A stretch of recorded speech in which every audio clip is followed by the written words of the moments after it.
Hello again, dear viewers, and welcome back to another Moonflower Tarot reading. I welcome you today during this year of great transitions. If you found this reading, then this is for you, and I welcome you to join me today as I will be opening up myself to channel messages from the divine, your higher self, or whatever messages come through me, with the intention of helping you on your life's journey or wherever your spiritual path may be. And now, if you're new here, I welcome you. Like, comment, and subscribe. Your support matters, and it does help the channel a lot. And my own mission to help get the word out there, get this good guidance, love, light into the world. I'm actually right off the bat hearing you're going to have a lot of joy coming your way. Or anyone who clicked this. This is a general reading, so take it how it resonates. But I'm being confirmed actually you do have a lot of joy. There's an angel of resurrection, death, and rebirth in your energy field. I'm actually seeing the death card. Now, I will pull tarot. I opened up my energy to you and whatever collective is watching this right now. There's a lot of growth, a lot of learning. Straight away I got into it. There's a lot. And I'm just going to let the information channel through me right now before I... Okay, I'm actually being told to pick a card to match this reading. Okay, there's... Okay, yeah. Oh, no, hold on a second.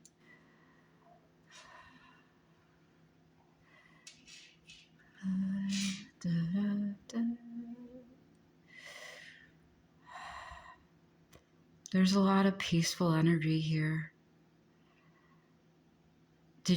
I'm sensing someone might have come out of a deep meditative state, because I immediately feel my energy calming down a lot more than it has been. I've been in this state most of the morning, but I do my daily, it's sort of like my own spiritual practice. I channel messages, and a lot of the time in my own practice, it comes through very quickly, very, not sometimes sporadically, but very fluidly, and I can take on that much information and absorb it right here. I feel like there's a weird cool down from where I had been previously before channeling this. So, well, Spirit says good job and good work on being able to manifest this very grounded energy. I feel very like liquid, like flowy. I feel like I'm seeing like a gentle rock creature,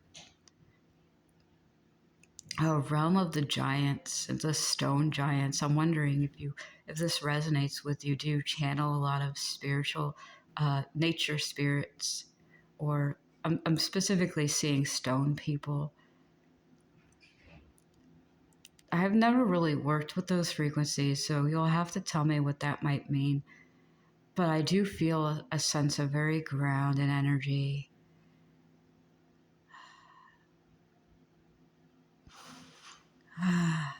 Bear with me while I'm in this. It's an adjustment a little bit.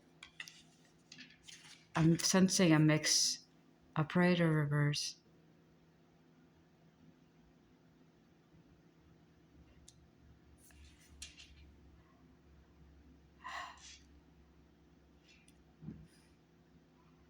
Embodying this energy is very interesting and surreal. It's weird because I feel like I'm such a watery energy. I feel like I want to float above it. I'm used to resonating at a very I'm like a field mouse when it comes to the level of energy I have. And I'm feeling like my heart wants to beat like a field mouse.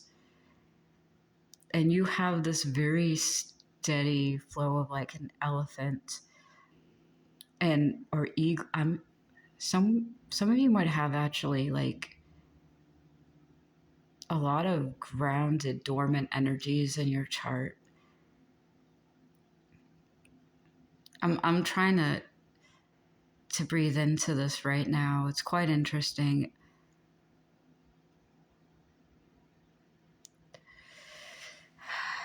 There are a lot of resources right in front of you you might not be seeing. If there's a certain point in your spiritual journey you're heading to and you're doing the work for, expand your horizons and you will expand your resources. If there's a call to action in your life, I'm actually hearing the song Human Behavior by Bjork. As a reminder, any songs or music that might pop up, from now on, I'm going to write down the description below for you to look into if it resonates. I'm picking up on a lot of Gemini energy. If you're a viewer from a previous video, there's a lot of Gemini. Stagnancy and breakthrough. There's going to be a big breakthrough.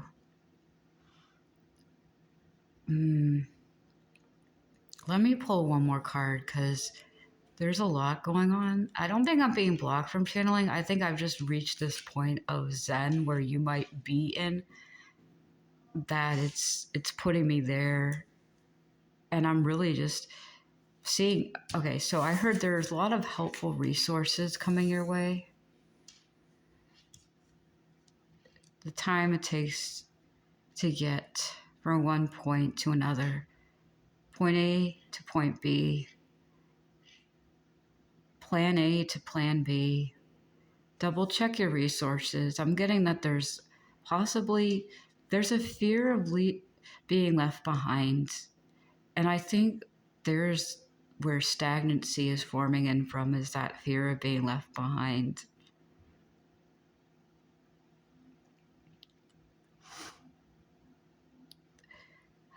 There's no roadblock you're facing. You'll overcome this.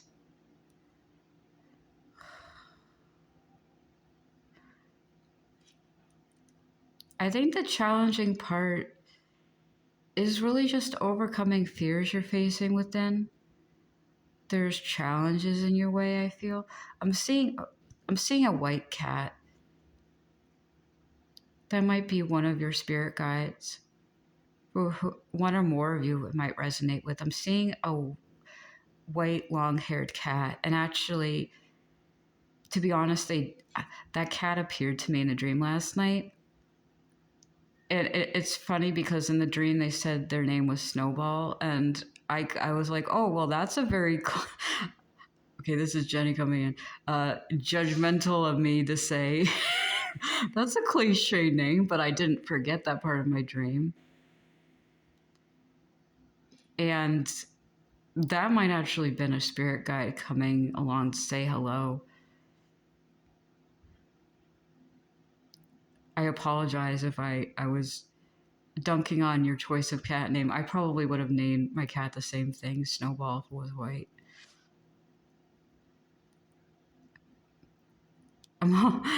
There's a lot coming through, but I'm so grounded.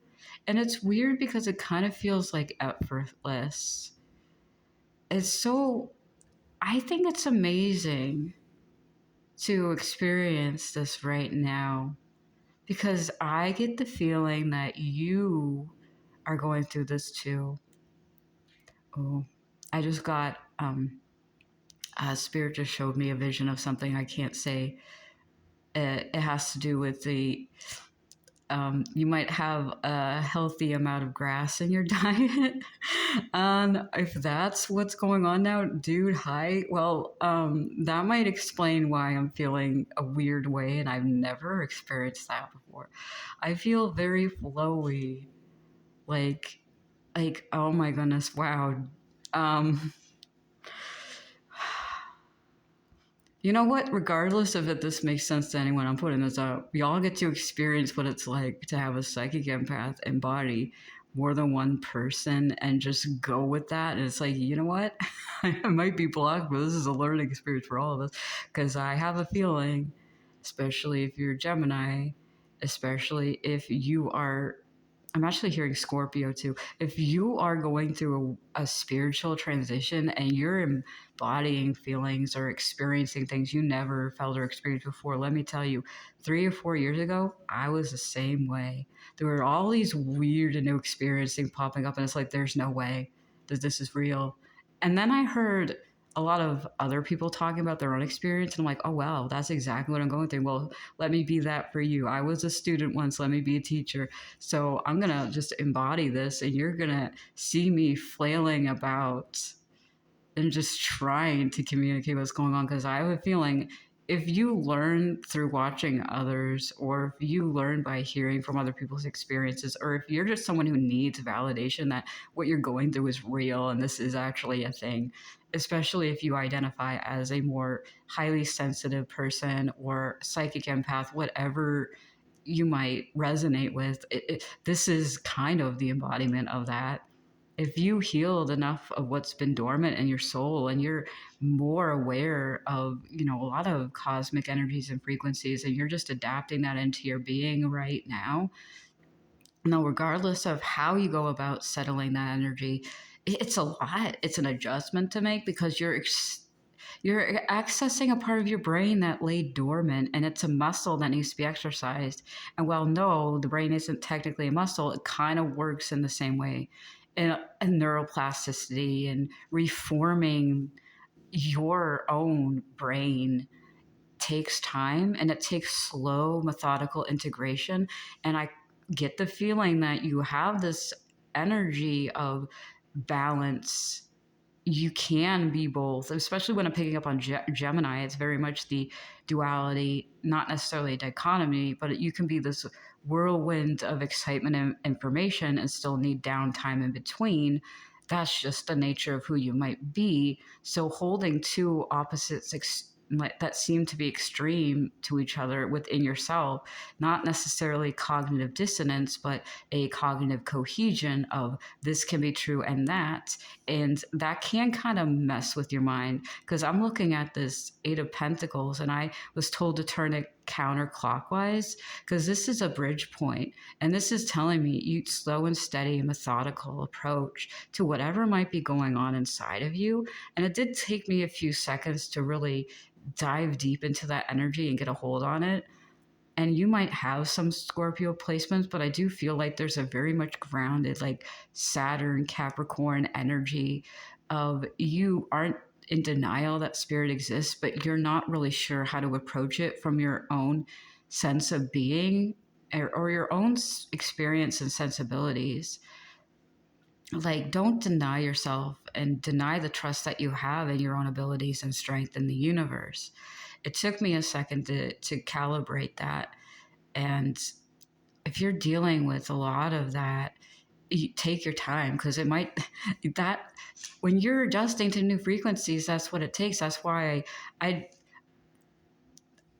am in that space of embodying this right now. And just as long as it took to get me to this point based on your energy, might actually be how you approach this situation. Is you don't force it, feel your way through it, slowly sink like a stone, but know that you can breathe like a dolphin and fly like an eagle. Okay, so I keep hearing that too. I'm hearing you're flying like an eagle. I'll put that in the description below, because now I'm hearing the song Fly Like an Eagle. And okay, so I'm going to also write something else down in the description. I'm giving you a lot of homework to do, but I have a feeling if there's a lot of like information coming through and you want to learn about this, well, I'm giving the heads up of what direction you might need to go in, so just bear with me. There is basically a Native American story or parable, let's say, called Jumping Mouse. And essentially it is a tale of transformation. And when I was talking about me being a field mouse and having to embody this energy of a very, very slow and steady, like heartbeat I felt in my chest, I was immediately reminded of that story. And it is about transformation, slow process, but the thing that gets you there, the thing that makes you jump from one state of being into another is your desire for something outside of yourself, that you know there's more out there. You see that there's more outside there and you want to learn, and you don't want to be stuck in the same echo chamber that kept you chained to. I'm also hearing Chained to the Rhythm by Katy Perry. You don't want to stay stuck in that cycle. And there might be some ego wounds there too, that you almost feel ashamed of those coping mechanisms or those things that you thought were working for you that didn't. And you're afraid to let go because then you would have to look within yourself to see what you did to contribute to you being stuck. But that's about to change and to heal, because it's your will that makes it so. It's, you want something outside of yourself, but you want to learn more about the bigger picture, what's out there, because you know there's more out there, and you know that you're something bigger than just a little tiny field mouse, because you see it for yourself, because you desire for yourself. It doesn't matter what family you were born into, what body, what gender, what ethnicity. You are greater than all those parts that make up you. And you can define yourself by something completely new. You have the power to overcome obstacles and reform yourself in whatever image, and even your own life and whatever image you want it to be. And you know that on a very base primal level. And it really is just taking that time to overcome those obstacles in between, going from one state into another, and being that grounded side of yourself. That is that slow, methodical approach to basically a lifetime change. If you want to make a change in your life that lasts for a very long time, that sustainable change needs to happen very slowly as you reintegrate yourself and relearn patterns, or just learn new patterns. Because I forget what the exact quote is, but there's the idea of forming habits. Let's say forming a new habit or lifestyle change takes 6 or more months to do. 6 or more months of consistent effort and reframing every single day of your life to be in the image of what you want to be, whether that is a lifestyle change, or you're going to school, or you're participating in the project. You are going to slowly over time become the embodiment of what makes your life successful. The more you make those slow, methodical, practical steps each day, and that becomes your new life. That becomes your new way of doing things. And the same goes with unlearning a habit. You're not going to recover from a lot of things, and sometimes some things take longer to heal from than others, and you need to give yourself that time. Because even if you're surrounded by people who are of the opinion that you need to do it quickly, or you're stuck in that whirlwind behavior of knowing you need to change, not knowing how to approach it, and then not giving yourself enough time to incorporate that, and then falling back into old patterns, you're not going to reach that point where you find that strength, you find that transformation, and you become the one who is a master of your own self, your own mind, your life. And this is what I'm seeing is you are the embodiment of what you are. When you let go of your ego, you become what it is you wish most. And what it is you wish most, if it's in alignment with who you are on a deep, deep level. And what you set out to do when you came to this world, you will find that success no matter what obstacle is in your way. If you want to be a mouse and then become an eagle, you can be the mouse who becomes an eagle. There's just this approach you might need to take that might be outside of your knowledge or bounds, but it's going to take that time, take that leap of faith, take going outside your comfort zone, because what is it that propels you? It's your intrigue, it's your knowledge, your awareness of this path, this passion. Letting go of ego, I'm actually picking up on Sagittarius energy. That's exactly what I'm getting with this, like a lot of both simultaneously extremely grounded and also extremely up there in the clouds, and finding a place in between by letting go of your ego and letting go of expectations while not letting go of responsibilities. Adapting that change to yourself is going to make these things come in, because at the end of the day, you realize you are complete, you are a whole person.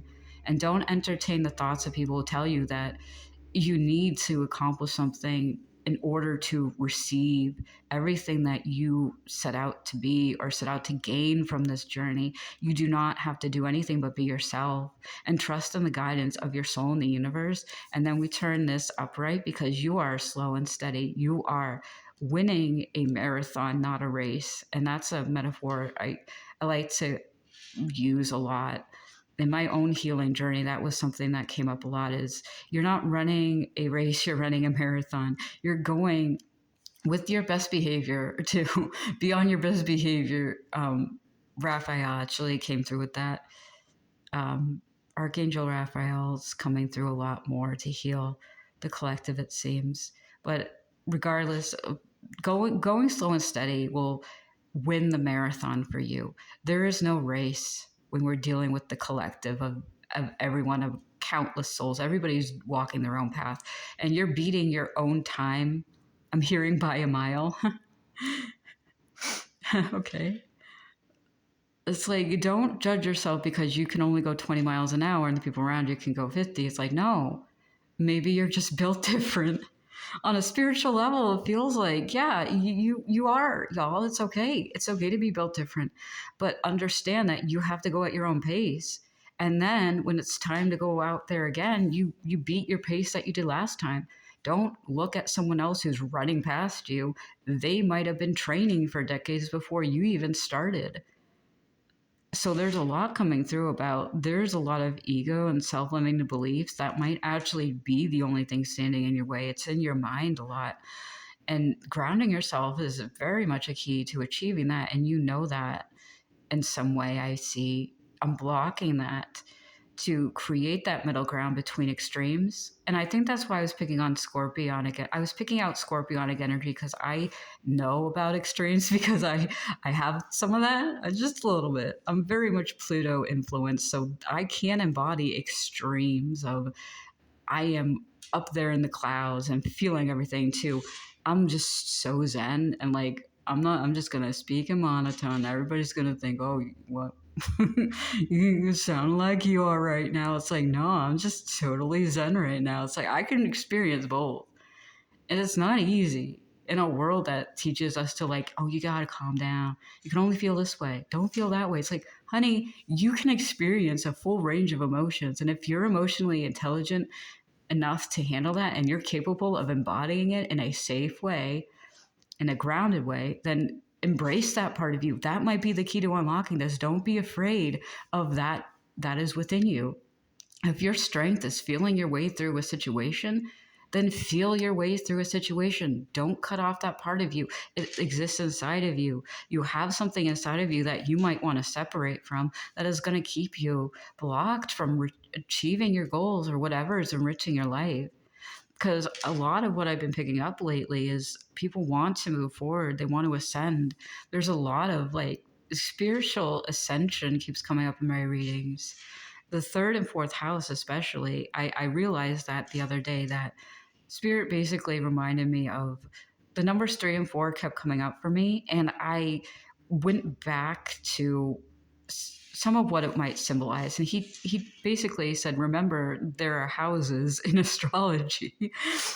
And yes, so the third and fourth house, we have communication. And the fourth house is the home, basically ruled by Cancer. So Cancer and Gemini, if you're from that reading from that I did the other day about leveling up your spiritual abilities, you might be coming from that. And thank you so much for being here again. Congratulations for making it through this far if you have that patience. And thank you for understanding. If you have a white cat named Snowball or something else, please drop it in the comments. I want to know if that was your spirit cat last night, because that's kind of wild. And yeah, if you're experiencing stuff like that, you're not the only one, because you got to think of it this way. We are all part of this weird, like, okay, wibbly wobbly collective unconsciousness. It's like God is the data cloud for all of existence and all of humanity in the unconscious realm, past, present, and future. All that is and will become is stored in that one little data unit storage device. And our brains, basically, once we achieved a certain level of unlocking the pathway to the universal cloud, that data that is stored in there can be kind of transmuted into us. But it's about getting to that point of knowing and resonancy where you're like, okay, so this is a thing. But it sort of takes a while and a point of mastery, because you understand a certain level of connectivity, and it might be hard to grasp internally, but when you've gone through what you've been through and you ascended and you learned these things, and to a certain point you've mastered a lot of what these beliefs are and eliminated self-limiting beliefs, you have access to that knowledge. And then if you're anything like me, or if you're just someone who's a very like a lucid dreamer, or someone who gets information, I'm hearing information technology. It's kind of a weird thing. It's kind of like data mining, except the only permission you need is from the universe itself. Like, I can't extrapolate any information from anyone without their permission. And when I fall asleep, the only reason things come to me is because uh, their higher self is like, hey, you're going to probably encounter this energy at some point today. Heads up. And then I'm like, okay, that's cool. And then that's the energy you imbibe. It's like, okay, someone visited me in a dream. I have no idea who they are, but I'm pretty sure I'm going to say something to them. And it just becomes an everyday thing. It's just as casual as like, oh, I'm just going to go to the market and get some milk. And oh, I saw my old friend that I saw in like February of last year. And oh, it's been a while. And that's how our souls connect, basically.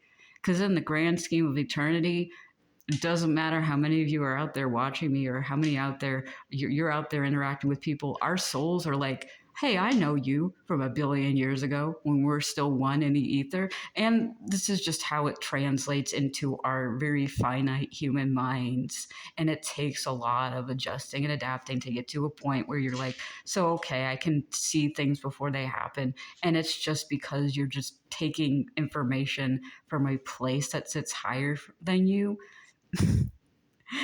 And I'm hearing make up your mind. I'm gonna have to think about that, because I think there was a song attached to that. It does feel like there's a lot of like cognitive dissonance, wishy-washy, paying too much attention to the people around you. And even in spirituality, some people get it right, some people get it wrong. And here's the most difficult truth to grasp. There is no right and wrong. There's just our perception and how we interact with the world around us. If your perception lines up with this, or if this just makes sense to you, because you've been to a whole bunch of other readers and none of it makes sense, and it's coming from a person who's translating it in a way you can understand, not on a soul level, but just your own physical mind can understand this, then maybe this is just what you need. You need someone to come in here. It's like, nah, it's okay. This happens all the time. Here you go. Here's your confirmation. You're learning, you're growing, and I congratulate you, because y'all are ascending. You're going to enter into the strength energy. You're transforming, but transformation, that process comes with a lot of sacrifices, and it can be painful. So keep that in mind. Yeah, y'all, my spirit, yeah, you're a bunch of spiritual, highly evolved people, or you're aligning with that path. And I really hope that this information does help you and it does spark a light bulb and you can connect with this, because that's the whole reason that I chose to go about this path in my own personal journey. I do like to put in a lot of my own experiences in this because it is kind of weird. I didn't have a lot of people who embodied this type of perspective of even just the psychic medium, field. I could have used someone to throw in their own experience and, important information that might be needed for what is involved in basically growing and ascending. And here it is. And if you're continuing to watch this channel, I have a big feeling, a great feeling that you're going to get a lot of clarity that might not have been elsewhere. And if that's the case, I'm really glad to have you. So thank you so much for tuning in. And also, I want to remind you, you are never alone. Like, there are so many people out there who are going through this experience. They're not exactly like you, but they're enough like you to be able to connect on a deep level. And together, we are basically just the tapestry of the universe weaving itself together. So go out there and be that beautiful angel light, be that beautiful rainbow tapestry, and live your life with your purest authenticity, and your rightful form will return to you. Thank you so much once again for tuning in. Have a nice day.